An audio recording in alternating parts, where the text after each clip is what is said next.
दोस्तों, आदाब, सलाम, नमस्कार। देश में प्रथम चरण का चुनाव संपन्न हो गया है। लोकसभा चुनाव का पहला चरण समाप्त हो गया है। दूसरे चरण के चुनाव की तैयारी जोरों पर है। तमाम राजनीतिक दलों के प्रत्याशी मैदान में डट गए हैं और जनता को यानी मतदाताओं को अपनी ओर आकर्षित करने की भरपूर कोशिश कर रहे हैं। कहीं रैलियां हो रही है तो कहीं सभाएं हो रहे हैं। इस बीच बिहार के 5 लोकसभा क्षेत्रों पर देश की नज़र टिकी हुई है। पहले चरण में हुए चुनाव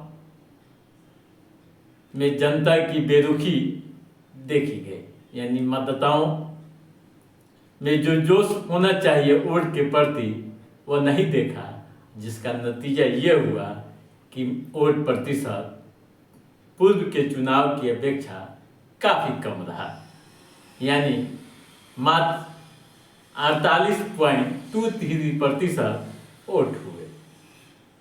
जैसा कि आप जानते हैं कि पहले चरण में गया, नवादा, जमुई व औरंगाबाद में चुनाव हुआ। मतदाताओं में जो उत्साह होनी चाहिए था वो नहीं दिखा। अब दूसरे चरण में चुनाव होने हैं। 26 अप्रैल को वोटिंग होगी। देश के अन्य लोकसभा क्षेत्रों के साथ बिहार के 5 लोकसभा क्षेत्रों पर चुनाव होना है, यानी 26 अप्रैल को वोट डाले जाएंगे। इन 5 लोकसभा क्षेत्रों पर इस बार पूरे देश की निगाहें टिकी हुई है। यहाँ का रिकॉर्ड भी समय समय पर कैसे बदला है, इससे भी हम देखेंगे और यह जानने की पूरी कोशिश करेंगे कि आखिर पूरे देश की निगाहें इस सीट पर क्यों टिकी हुई है। दोस्तों, दूसरे चरण के 5 लोकसभा सीटों पर जागरूकता अभियान चलाया जा रहा है ताकि वोट प्रतिशत बढ़े। जिला प्रशासन भी कई स्तर से काम कर रहा है। आपको बता दूं कि ये 5 सीटें जो हैं जहां चुनाव होनी है उसमें किशनगंज, कटिहार, पूर्णिया, भागलपुर व बांका है,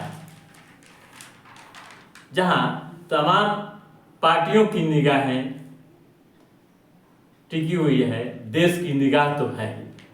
दोस्तों, पिछले चुनाव की हम बात करें, यानी 2019 के लोकसभा चुनाव की हम बात करें और मतदाता जागरूकता की बात करें तो बहुत कुछ देखने को मिलता है।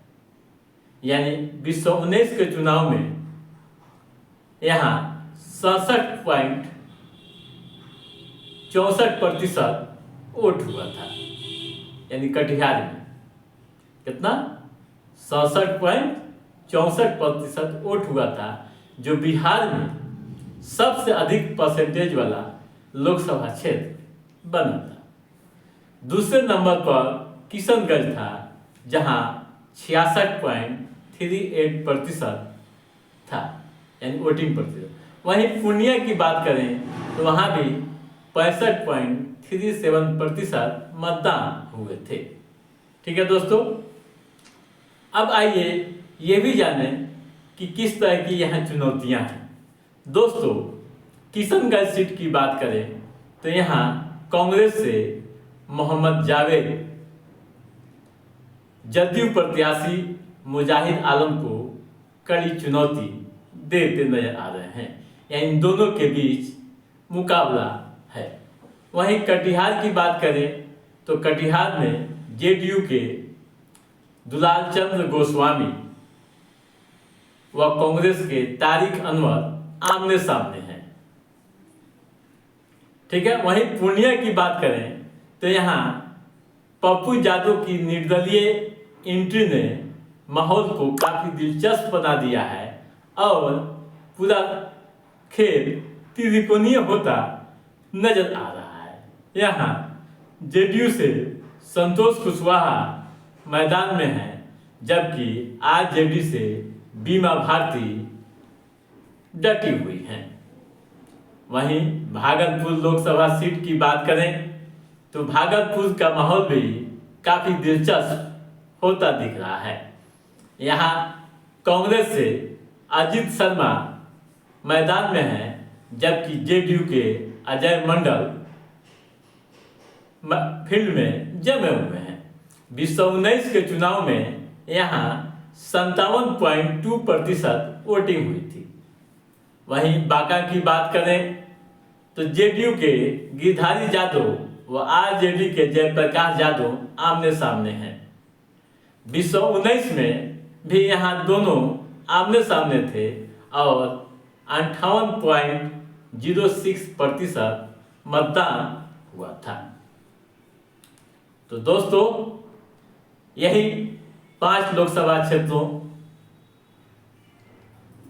के हालात हैं और पूरे देश की निगाहें इन सीटों पर टिकी हुई है।